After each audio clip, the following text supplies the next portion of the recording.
हरिहंत सिद्ध सूर्य उपाध्याय साधु सर्व अर्थ के प्रकाशी मांगलिक उपकारी है। तिनको स्वरूप जाने लागते वही जो भक्ति काहे को नवाई स्तुति को उचारी है। धन्य धन्य दिन इसे काज सब आज भय करे जोड़े बारे बारे वंदना हमारी है। मंगल कल्याण सुख ऐसो हम चाहते हैं। ओ मेरी ऐसी दशा जैसी तुम धारी है। ओ मेरी ऐसी दशा जैसी तुम धारी है। ओ मेरी ऐसी दशा जैसी तुम धारी है। क्षत्र चूड़ामणि नामक यह ग्रंथ और चतुर्थ लंब चौथे अध्याय के अंतर्गत यक्षेंद्र ने अपनी कृतज्ञता यहाँ ज्ञापित की। किए हुए उपकार को स्मरण करते हुए वह उपस्थित हो गया पुनः जीवनधर कुमार के सामने और आकर जीवनधर स्वामी की स्तुति करने लगा। बड़ी सुंदर चर्चा कल यहाँ हुई थी जिसमें जीवनधर स्वामी ने ये बात कह दी थी कि क्या दम है इसमें। देव भी यदि स्तुति करने के लिए आ जाए तो भी कुछ महिमा नहीं है। माने हमारी स्तुति, हमारी भक्ति, हमारी जय जयकार जगत के साधारण व्यक्ति करें उसकी तो कोई कीमत है ही नहीं। क्या 10-5 लोग मिलकर के हमारे जय जयकार करने लगे, प्रशंसा करने लगे, उसमें कुछ दम नहीं है। हजारों लोग मिलकर के प्रशंसा करें उसमें कुछ दम नहीं है। मुख्यमंत्री, राष्ट्रपति, प्रधानमंत्री कोई हमारे गले में माला डाले और जय जयकार करे, ये कह रहे हैं साक्षात स्वर्ग से देव उतर करके आ जाएं और जय जयकार करें, महिमा बखान और स्तुति करें, तो ज्ञानियों की दृष्टि में उसकी भी कुछ कीमत नहीं हुआ करती। ज्ञानी जी ये विचार करते हैं क्या है स्तुति, क्या दम है इसमें। देखो आप स्वभाव दृष्टि जिनकी होती है उस दृष्टि का कितना बल है। ये दृष्टि का बल है जो उन्हें ऐसी परिस्थिति से भी अप्रभावित रख रहा है। घटना कुछ इस प्रकार आगे बढ़ी कि वह भाग्यशाली कहने लगा, हे महाभाग्यशाली। कल हमने भाग्यशाली और महाभाग्यशाली के अंतर की चर्चा की थी। माने तीव्र पुण्योदय से मिली हुई परिस्थितियां वो भाग्यशालीपन को बतलाती है, लेकिन तीव्र पुण्योदय के काल में भी पुण्य के उदय से अप्रभावित रहना ये महाभाग्यशालीपन को दिखाता है। और जगत में उत्कृष्ट जाति का पुण्य भी उन्हीं के जीवन में फलित होता हुआ दिखाई देता है जो पुण्य को तुच्छ समझते हैं, जो पुण्य को हेय समझते हैं, जिनकी दृष्टि में पुण्य की कीमत नहीं, पुण्य उनके चरणों में आकर के पड़ता है, पुण्य उनके पीछे भागता है। और जो पुण्य के पीछे भागते हैं पुण्य उनसे पीछे छुड़ा के भागता है। आप पुण्य के पीछे न भागें, पुण्य तो आपके पीछे पीछे आएगा, आप अपने स्वभाव का अवलंबन लेवें। देखिए आप पंच परमेष्ठियों की भक्ति की यहाँ महिमा बखान की गई और यक्षेंद्र अपने स्थान की ओर गमन कर गए। क्या कह करके कि हे महाभाग्यशाली जीवनधर कुमार, आपको जीवन में यदि किसी भी प्रसंग में मेरी ज़रूरत महसूस हो तो आ जाना, मुझे याद करना।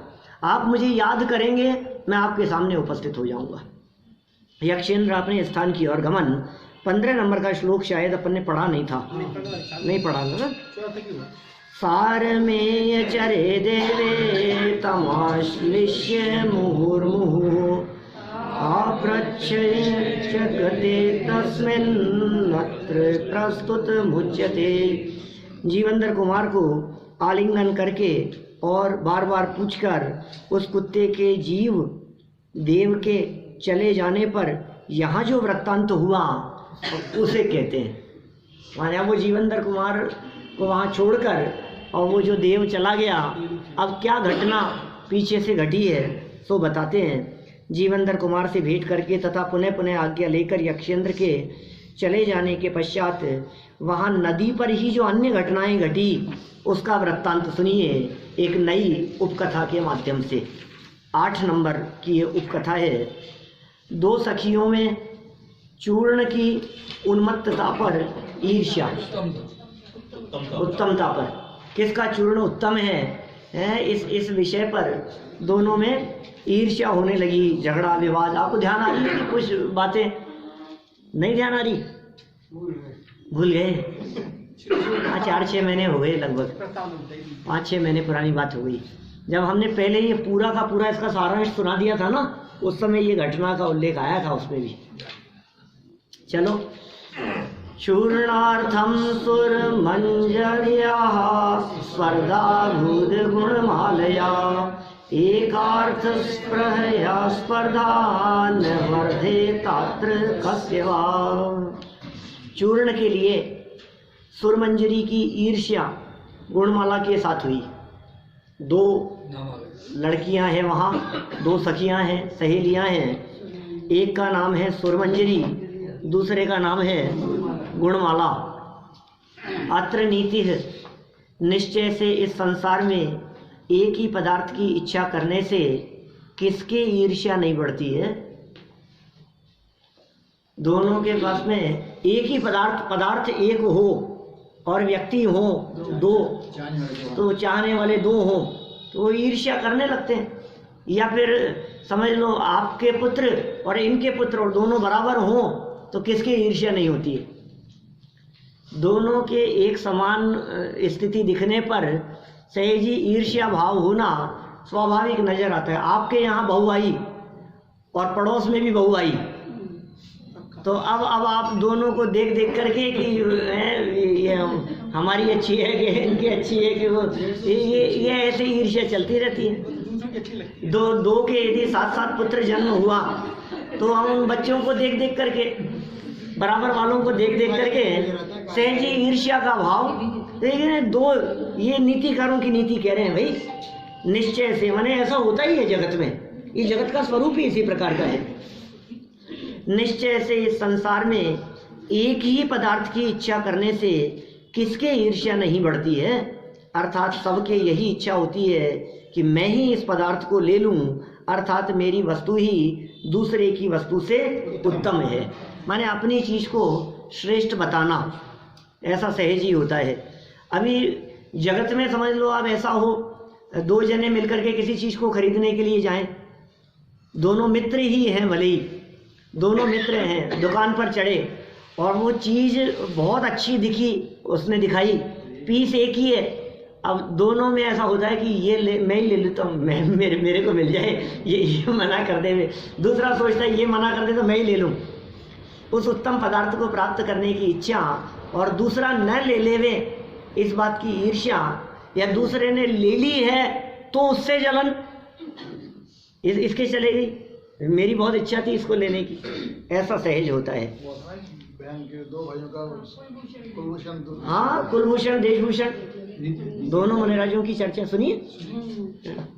दोनों ने बोलो, उस बालिका को देखकर, झरोखे पर खड़ी हुई बालिका को देखकर झगड़ा करने लगे दोनों भाई। 20 साल बाद आए थे, 20 साल बाद में आए थे पढ़ करके। और फिर क्या हुआ? बहुत झगड़ा हुआ, बहुत विवाद हुआ, आपस में तलवारें निकल गई। किस लिए? इससे शादी मैं करूंगा। अब बोलो, वो उनकी बहन थी जो इनके गुरुकुल में चले जाने के पश्चात उसका जन्म हुआ था। फिर बाद में दोनों ने दीक्षा ले ली। इस घटना से वैरागी होकर के दोनों ने दीक्षा ले ली। कुलभूषण और देशभूषण मनराज जो थे, इनका उपसर्ग रामचंद्र जी ने दूर किया था। क्या? कुंतलगिरी। देशभूषण, कुलभूषण और देशभूषण दोनों, इनके चरण में ही अपने चूलगिरी पर विराजमान है, कुलभूषण और देशभूषण मनराज का। हाँ,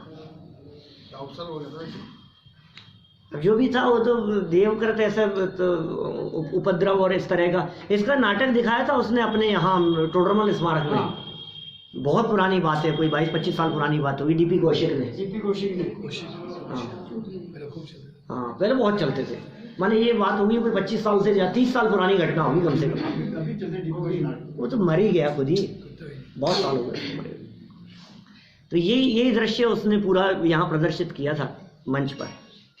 देखिए, गुणमाला और सुरमंजरी नाम की 2 सखियों में अपने द्वारा बनाए गए चूर्ण की महत्ता पर ईर्ष्या उत्पन्न हो गई, क्योंकि अनेक वस्तुओं में मेरी वस्तु ही सर्वोत्तम है, ऐसी भावना वस्तु बनाने वाले प्रत्येक मनुष्य की होती है। विशेषार्थ, दोनों सखियों में यह विवाद पराकाष्ठा पर पहुंच गया कि मेरा चूर्ण ही सर्वोत्तम है। अंदर कषाय परिणाम हो तो अज्ञानी जीव अपने कषाय की अभिव्यक्ति या पुष्टि के लिए कुछ भी निमित्त बना लेता है। ये है चक्कर। अंदर में यदि कषाय भाव हो तो झगड़ने के लिए कुछ भी निमित्त बना लेगा। तो आपस के अंदर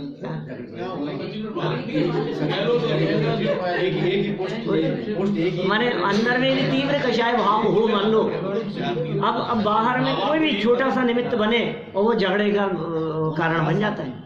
छोटी छोटी सी बात भी, बिना मतलब की बात भी झगड़े का कारण बन जाती है। यदि अंदर में तीव्र कषाय भाव हो तो ये अज्ञानी की कषाय की अभिव्यक्ति या पुष्टि के लिए कुछ भी निमित्त बना लेता है। अतः दोनों सखियों ने चूर्ण की श्रेष्ठता को अपनी मान कषाय का निमित्त बना लिया और दुखी होने लगी। दोनों सखियों में हठ पूर्वक हार जीत की शर्त, दोनों में से कौन श्रेष्ठ है? माभूत पराजिता स्नाता नादे ये वारिणीति गई, संगिराते स्मते सख्यौ मात्सर्यात् किम न नश्यति। उन दोनों सखियों ने हारी हुई नदी के जल में स्नान नहीं करे ऐसी प्रतिज्ञा की। नदी किनारे आई थी, वही चूर्ण उन्होंने बनाया था। दोनों में किसका श्रेष्ठ है, आपस में इस बात को लेकर के झगड़ा हो गया। वो झगड़ा और विवाद इतना बढ़ गया कि वो मान कषाय के कारण एक दूसरे से शर्त लग गई, जिसका खराब होगा या जो हार जाएगी वो नदी में स्नान नहीं करेगी, बिना स्नान किए लौट जाएंगी। देखिए, नीतिकार कहते हैं मात्सर्य ईर्ष्या भाव से क्या नाश नहीं होता, अर्थात सभी कार्य नष्ट हो जाते हैं। ये देखो नीतिकारों की और ये वादीप सिंह सूरी आचार्य की कितनी ज़बरदस्त शैली रही है। अपने अंदर से ये धीरे धीरे करके सर्व विकृतियाँ निकल जाए, इसके प्रयास के लिए माने जीवन निर्माण, जीवन सुधार के लिए पहले क्रोध की चर्चा कर रहे थे बहुत। माने इन कहानियों के, इन कथाओं के देने के पीछे भी क्या कारण रहे होंगे। पीछे क्रोध को माध्यम बनाया, क्रोध से होने वाली हानियों की, उसके नुकसान की चर्चा की बहुत विस्तार से। क्रोध की चर्चा चल रही थी पहले, क्रोध कर मरे और मारे ताई हैं। अब यहाँ मान की चर्चा शुरू कर दी। पहले कहा था क्रोध के कारण ऐसा कौन सा अनर्थ है जो क्रोधी व्यक्ति नहीं कर देता। अब कह रहे हैं ये मान के कारण ऐसा क्या है जो नाश को प्राप्त नहीं होता। ये घमंड के कारण बड़े बड़े खत्म हो जाते हैं। इस घमंड में क्या रखा है और किस चीज का घमंड करें। रोजाना दुर्घटनाएं होती हुई दिखाई देती हैं, रोज दिखती हैं, न्यूज़पेपर तो भरे रहते ही हैं। आस पड़ोस में दृष्टि डाल करके देखें तो अपने परिचितों में भी रोजाना कुछ न कुछ आए दिन, आज उसकी डेथ हो गई, आज उसके ये हो गया, आज उसका एक्सीडेंट हो गया। मैंने कुछ भी किसी समय क्या हो जाए, क्या भरोसा है इस बात का। और हम इस घमंड को लेकर के बैठे, नहीं मैं कैसे झुक जाऊं, मैं कैसे झुक सकता हूं, मैं तो मूछ का सवाल है। सारे ये मान कषाय यहाँ नहीं होती तो श्रीमद जी कहते हैं यही मोक्ष होता। ये मनुष्य गति के जीवों की कमाई है यहाँ की। ये मान कषाय, ये घमंड, अभिमान को लेकर के बैठे हैं। कुछ नहीं, सिर्फ नाक का सवाल है और कुछ नहीं। झगड़ा किस बात का है? झगड़ा इस बात का है कि मैं क्यों झुकूं, झगड़ा इस बात का है कि मैं क्यों मानूं, झगड़ा इस बात का है कि मैं मेरी कमीज तेरी कमीज से सफेद कैसी, या तेरी कमीज मेरी कमीज से सफेद कैसी, मेरी शर्ट की सफेदी ज्यादा। कुछ भी मान है, ईर्ष्या है, अपने आप को श्रेष्ठ दिखाने की बात है। नीतिकारों ने क्या कह दिया यहाँ, मात्सर्यात् किम न नश्यति। ये सूक्तियां हैं, मात्सर्यात् किम न नश्यति, घमंड से क्या नष्ट नहीं होता, मात्सर्य ईर्ष्या भाव से क्या नाश नहीं होता है, अर्थात सभी कार्य नष्ट हो जाते हैं। कषाय से अभिभूत होकर दोनों सखियों ने हठ पूर्वक ये शर्त रखी कि जो हार जाएगा वह इस नदी में स्नान नहीं करेगा, क्योंकि ईर्ष्या भाव से जीवों के संतोष आदि सभी गुणों का नाश हो जाता है। यहाँ ईर्ष्या है, अब संतोष नहीं है। अरे ठीक है यार, आपके पास में 200-500 करोड़ होंगे तो 2-1 करोड़ तो हमारे पास भी होगा, क्या फर्क पड़ गया। हम इतना ही नहीं भोग पाएंगे, ज़्यादा बढ़ा के क्या करेंगे। अभी जबरदस्ती बढ़ाने के चक्कर में समय बर्बाद किए जा रहा है अपने जीवन का। जितना है उतना भोग लेंगे, क्या नहीं भोग पाएंगे छोड़ के जाएंगे। तो बोलो फिर क्या छोड़ करके क्या अपना रहे हो आप, ये बताओ। ज़्यादा छोड़ के जाने के लिए, ज़्यादा छोड़ के जाने के लिए कितने करोड़ है और कितना खर्चा है आपका। एक बार जितना खर्चा आपका आप महीने का है उससे 5 गुना तक के खर्चे की सोच लो आप। उससे 10 गुना खर्चा यदि महीने में किया जाए तो साल में कितना लगेगा। जितना महीने का खर्चा होता है आपका उससे 10 गुना खर्चा हो मान लो तो साल में कितना लगेगा। और साल में इतना लगेगा तो आगे आने वाले 20 साल 25 साल 30 साल की ज़िंदगी और मान लो, 40 साल की मान लो, तो आगे आने वाले 40 साल में और कितना लगेगा। अब उसका कैलकुलेशन बैठा लो आप। अब इसके आगे तो विराम लो कम से कम है, या फिर भी कम पड़ेगा। हमने 10-10 गुना ज़्यादा की बात कर रहे हैं, फिर भी आप सोचो कि कम पड़ेगा, तो भैया ये तो तृष्णा की ऐसी खाई है जो कभी नहीं भरती, अंत नहीं है फिर इस चीज़ का। ये संतोष आदि सारे गुणों का नाश हो जाता है। तो मान कषाय के पोषण के लिए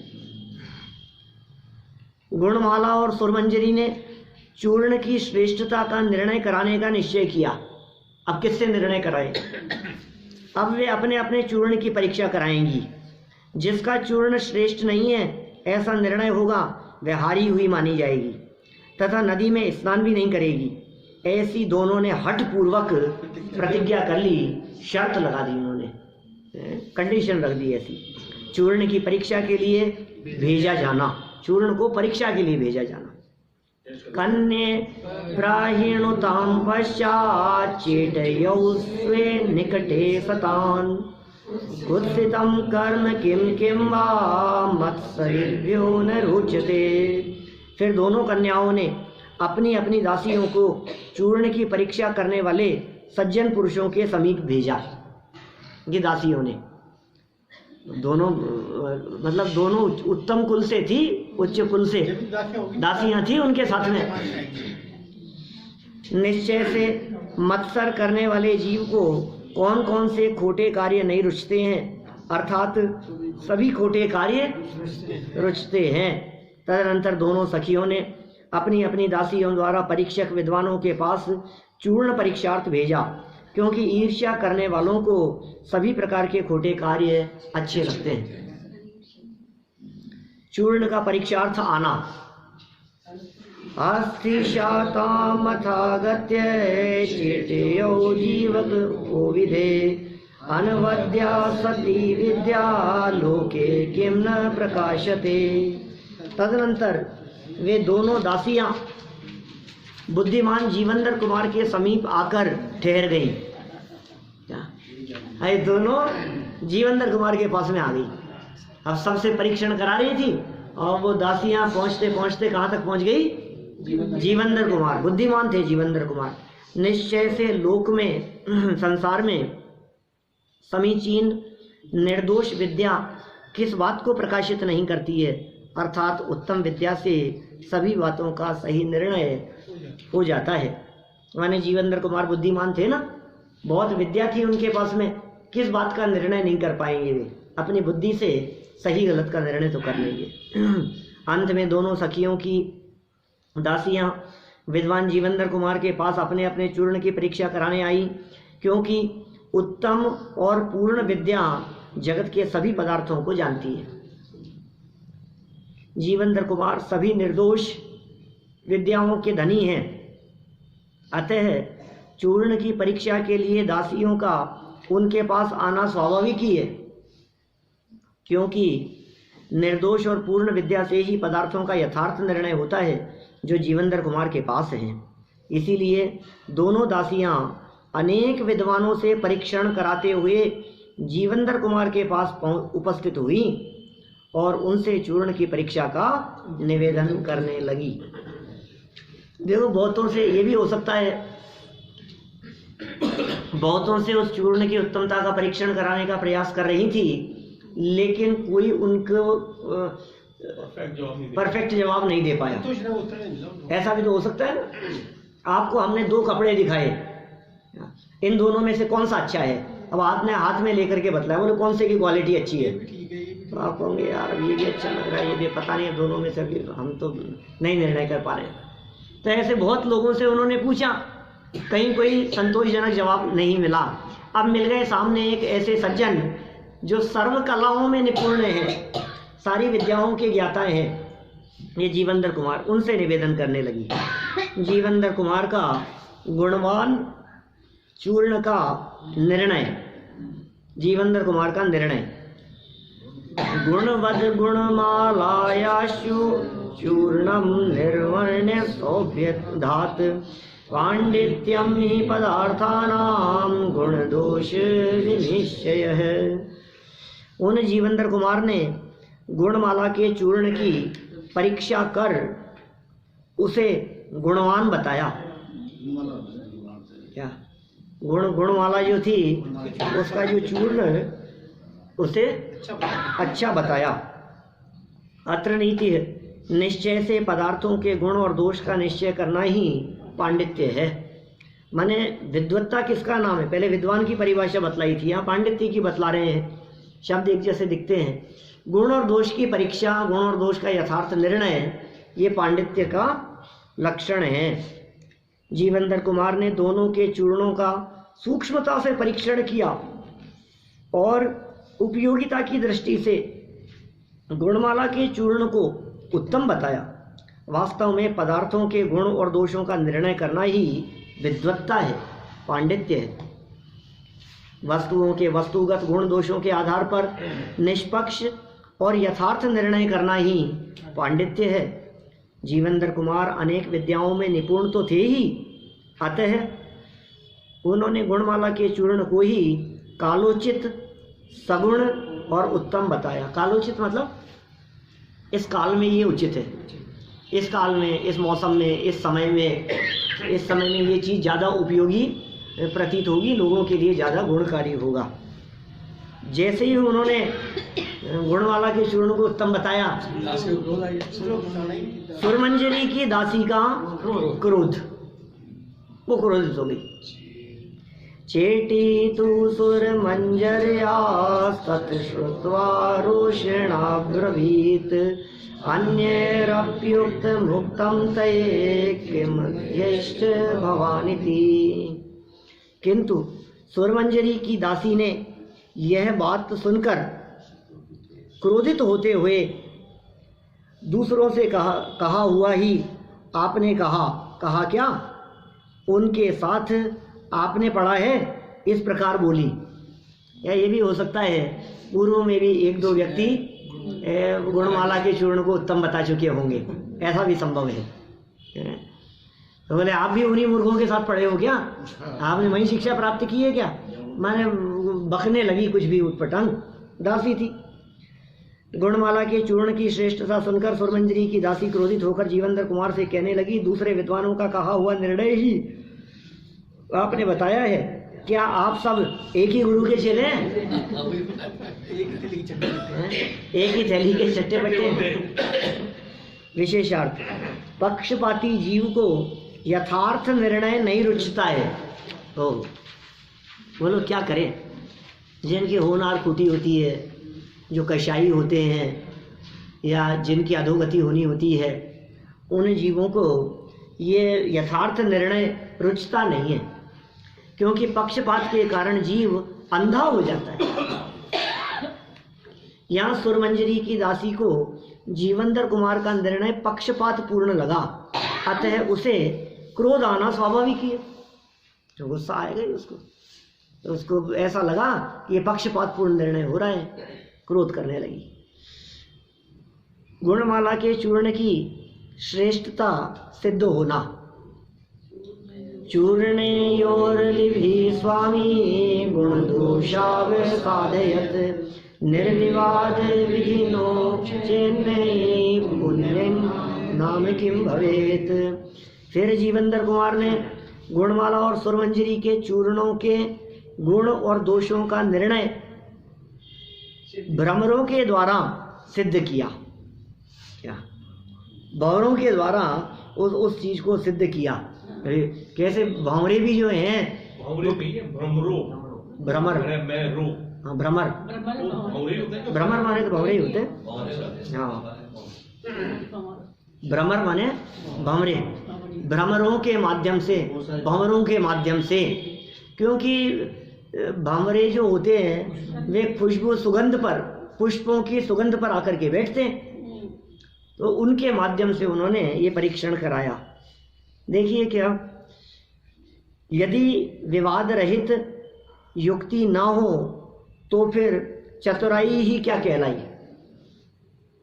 माने जीवेंद्र कुमार की कुशलता, जीवेंद्र कुमार की चतुराई, उनका पांडित्य, यदि वो विवाद रहित ना होवे तो फिर वो चतुराई किस बात की है, फिर वो किस बात के पंडित हैं। माने यदि वो अपने तर्क, अपनी युक्तियों से अपनी बात को सिद्ध न कर सके तो फिर काय के विद्वान, काय की विद्वत्ता उनकी, काय का पांडित्य, सब किस काम का है। अपनी चतुराई से उन्होंने जिसका निर्णय किया, ऐसा नहीं ये दो है, दो में से बताओ कौन सा अच्छा है, तो आपने बता दिया ये अच्छा है। बोले भाई साहब ऐसे काम नहीं चलेगा, ये अच्छा क्यों है ये बताओ। और आपने तर्क भी दे दिए कि इसलिए अच्छा है, स्वास्थ्यवर्धक है, ऐसा वैसा, तो हम आपके कहने से मान लेंगे क्या।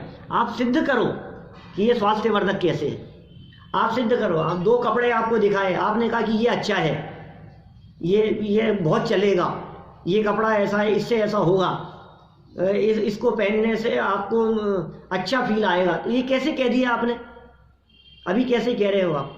आपने जो भी अपने निर्णय के पक्ष में बात कही है, आप उसके संदर्भ में युक्तियों के माध्यम से उसको सिद्ध करके बताओ। ये सिद्ध करने का यहाँ प्रयास कर रहे हैं।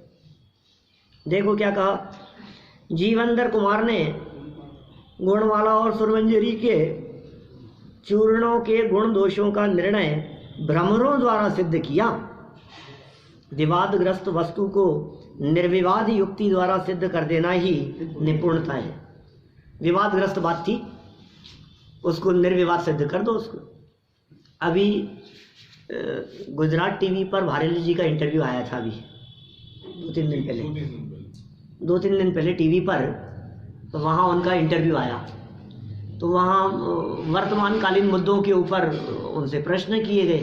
टीवी पर लाइव चल रहा था वो, तो उनसे प्रश्न किया गया, अयोध्या में राम मंदिर के मसले पर आपका क्या कहना है। बोलो क्या क्या वहाँ राम मंदिर बनना चाहिए कि मस्जिद बननी चाहिए, क्या होना चाहिए, बोलो अब क्या क्या बोलो, आप क्या जवाब देना है। तो उन्होंने कहा, कल भी चर्चा हुई, मेरी साथ में बैठे थे, बोले अयोध्या कितनी बड़ी थी। उन्होंने वहाँ जवाब दिया कि रामचंद्र जी की जो अयोध्या थी वो अयोध्या कितनी बड़ी थी, क्या रामचंद्र जी की उस अयोध्या के राज्य में क्या विरोधी लोग नहीं रहते होंगे, क्या उन लोगों का प्रश्रय नहीं रहता होगा। इतनी बड़ी अयोध्या में राम मंदिर भी बने और इतनी बड़ी अयोध्या में कुछ दूरी पर 1-2 किलोमीटर दूरी पर यदि मस्जिद भी बने तो क्या ऐतराज है। उसका जवाब दिया उन्होंने। बोले क्या अयोध्या के अंदर मंदिर ही बने या अयोध्या में मस्जिद ही बने, इस विवाद की क्या जरूरत है, क्या दोनों चीजें नहीं बन सकती हैं, क्या दोनों संप्रदाय। ये काम तो राजनीतिकों का नहीं है। उन्होंने वहां कहा ये राजनीतिक लोगों ने इसको राजनीतिक मुद्दा बना रखा है, ये काम तो विद्वानों का है, ऐसा बोले वो। यदि विद्वान लोग चाहें, यदि पंडित लोग चाहें, दोनों ही पक्ष के विद्वान लोग चाहें तो इस मुद्दे में शांति हो सकती है। और समाधान स्वयं ने विद्वान होने के नाते समाधान दिया कि दोनों बनाओ ना, क्या दिक्कत है, थोड़ी दूरी बनाओ, क्या दिक्कत है, कुछ दूरी पर बनाओ। उसमें कहाँ झगड़े का कहाँ सवाल है। उस जगह पे पर्टिकुलर जगह से क्या लेना देना है, सोच का फर्क है। कोई वही उसी जगह पर जन्म हुआ था कि उसी जगह पर वो था, कोई झगड़ा है। मिल बैठ करके यदि चर्चा की जाए तो समाधान निकलेगा। मेरा कहने का मतलब ये है, यहाँ जो ये चर्चा उठी है, विद्वान किसी भी चीज़ का निर्णय किस प्रकार देते हैं, ये विवाद रहित निर्णय जिसमें दोनों पक्षों को विवाद ना होवे, बात अपनी भी कही जाए और अपनी बात को कहते हुए उसे तर्क और युक्ति से इस प्रकार सिद्ध किया जाए कि सामने वाले को सहज रूप से वो बात स्वीकृत हो जावे, यही विद्वत्ता है। देखो, विवादग्रस्त वस्तु को निर्विवाद युक्ति द्वारा सिद्ध कर देना ही ये निपुणता है। जीवेंद्र कुमार ने उन दोनों चूर्णों को आकाश में उड़ाया। जब गुणमाला के चंद्रोदय नामक चूर्ण को आकाश में उड़ाया तो सुगंध के लोभी भ्रमर भंवरे चूर्ण की गंध से वहां आ गए। इस प्रकार सुरमंजरी की दासी के समक्ष ही गुणमाला के चूर्ण की श्रेष्ठता को प्रत्यक्ष प्रमाणित कर दिया।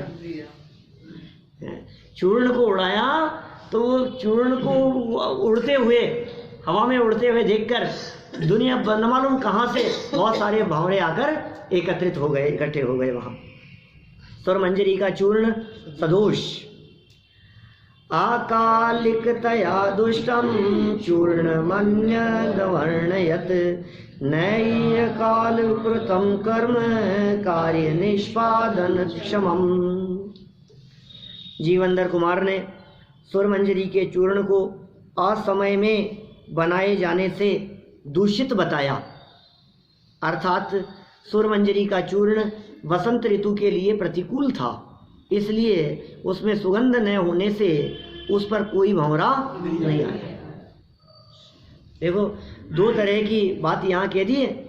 समयानुकूल नहीं था वो, समय के अनुसार नहीं है, मौसम के अनुसार नहीं है, वर्तमान इस मौसम के अनुसार ये उपयोगी नहीं है। असमय में बनाए जाने से, असमय में बनाए जाने से के दो अर्थ हैं। असमय में बनाए जाने से का अर्थ, एक तो उसको योग्य काल में नहीं बनाया गया, दूसरी बात वर्तमान में जो मौसम चल रहा है इसके अनुरूप असमय में बना लिया। यही चूर्ण यदि तुम दूसरी मौसम में बनाती तो वो उस समय वो उत्तम होता। जैसे सर्दियों के मौसम में कोई व्यक्ति एसी और कूलर बना करके बेचना चाहे, बिकेंगे ही नहीं। बहुत ठंड, जहाँ बर्फ पड़ती हो वहाँ यदि कोई ले जा करके कूलर की फैक्ट्री डाले, जहाँ बर्फ पड़ती है 12 महीने ही ठंड रहती है, तो ऐसे जगह पे कूलर कौन खरीदेगा? बोले तुम आप गलत मौसम में गलत चीज को ले आए आप। यहाँ ये चीज नहीं चलती है, यहाँ तो वो चलेगी, हीटर चलेगा यहाँ तो। जहाँ गर्मी बहुत हो वहाँ कोई व्यक्ति हीटर बेचने का प्रयास करे, वहाँ बनाने का प्रयास करे, बोले गलत समय में गलत मौसम में आ गए हो आप, इस समय में ये नहीं हो सकता। देखिए, निश्चय से असमय में किया हुआ उद्यम कार्य का निष्पादन करने में समर्थ नहीं होता। ये भी क्या है एक्चुअल में, ये असमय का अर्थ वो कालातिचार जैसी चर्चा भी यहाँ करना चाह रहे हैं। गलत समय में गलत कार्य, योग्य समय आने पर योग्य कार्य करो तो वो संपन्न होता है, और गलत समय पर गलत काम करो, बात आपकी सही है लेकिन इस प्रसंग पर कहने योग्य नहीं। विवाह के प्रसंग पर आप राम नाम सत्य अनंत नाम सत्य की बात करो, साहब सत्य है तो कर रहे हो तो ये समय नहीं है यहाँ कहने का। कौन से समय पर कौन सी बात कही जाए बोलो? विवाह के प्रसंग पर कैसी चर्चा है की जाए? क्यों भैया, क्या रे ये इन दोनों की शादी तो हो रही है, लेकिन ये तो सत्य बात है कि दो में से एक तो पहले मरेगा ही। पंडित जी बताओ पहले कौन मरेगा? तुम क्या बात कर रहे हो? मरेगा जो भी होगा है। अभी इस प्रसंग पर मरने वालों की चर्चा क्यों कर रहे हो तुम? नहीं सच कह रहा हूँ मैं आज लिख करके दे सकता हूँ तुम्हारे को स्टाम्प पेपर पर कि दो में से कोई ना कोई एक पहले मरेगा, कि भाई तेरी बात परम सत्य है। इस बात की सत्यता में रंच मात्र भी शंका नहीं है, लेकिन ये प्रसंग, ये समय ऐसी बात करने का नहीं है। माने समय अनुकूल बात की बात कर रहे हैं यहाँ। ऐसे मौसम की चर्चा कर लीजिए, परिस्थितियों की चर्चा कर लीजिए। ये कह रहे हैं उसका चूर्ण वसंत ऋतु के प्रतिकूल था। किसका? सुरमंजरी का। इसलिए वो सुगंध न होने से भंवरे नहीं आए। निश्चय से असमय में किया हुआ उद्यम कार्य का निष्पादन करने में समर्थ नहीं होता। जीवेंद्र कुमार ने सुरमंजरी के चूर्ण को समयानुकूल न होने से दूषित कहा। बोलो, पूजन करना उपयुक्त है या नहीं है? अच्छा काम है या नहीं है? अपेक्षा से रात को करे तो अच्छी बात है, अच्छी बात है, लेकिन रात्रि हो तो नहीं। अपेक्षा लगा दी हमने, समय सही नहीं है। अच्छा, इतना ही नहीं, उससे श्रेष्ठ कार्य करने का समय हो तो हीन कार्य करने के लिए भी उसे अयोग्य काल कह दिया जाता है। अब हम आपसे पूछते हैं, सुबह के समय 8-9 बजे के आसपास पूजन करना चाहिए कि नहीं? करना चाहिए, अच्छी बात है। सुबह 7-7:30 बजे 8 बजे पूजन करना चाहिए। तो कहा लेकिन यदि प्रवचन का समय हो तो प्रवचन छोड़ के पूजन में मन नहीं बैठ जाना चाहिए, भाई ये उसके लिए अयोग्य काल है। आपको पता है ये जो मुनिराजों के प्रसंग में, धवलादिक में जय धवला के प्रसंग हैं इस तरह के, कालातिचार की जहाँ चर्चा की है तो उन्होंने इस तरह की बात कही, इस समय में स्वाध्याय नहीं करना, ऐसी बातें कही। स्वाध्याय के लिए अयोग्य काल कहा। तो पता है क्यों कहा?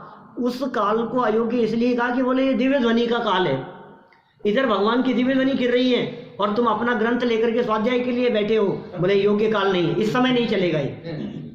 आप समझ रहे हो? भगवान की दिव्य ध्वनि के काल में ये नहीं चलेगा। तो फिर बोलो दिव्य ध्वनि सुनना योग्य है कि नहीं है? कि योग्य तो है। कोई व्यक्ति नहीं सुन रहा हो तो कि बताओ कर क्या रहा था? यदि वो अपने आत्म ध्यान में लीन था तो दिव्य ध्वनि ना सुने तो भी चलेगा। किसकी तुलना में क्या कार्य श्रेष्ठ है? अपेक्षा लगेगी। माने आप उसको योग्य काल कहें कि अयोग्य काल कहें, बोलो बाजार से जाकर के सामान खरीदना योग्य है कि नहीं है? कि योग्य है। कर्फ्यू के समय में चले जाऊंगे, डंडे पड़ेंगे, जेल में और बंद कर दिए जाऊंगे कि नहीं साहब इसमें क्या गलती है बाजार आने में? कि भाई साहब ये योग्य काल नहीं है।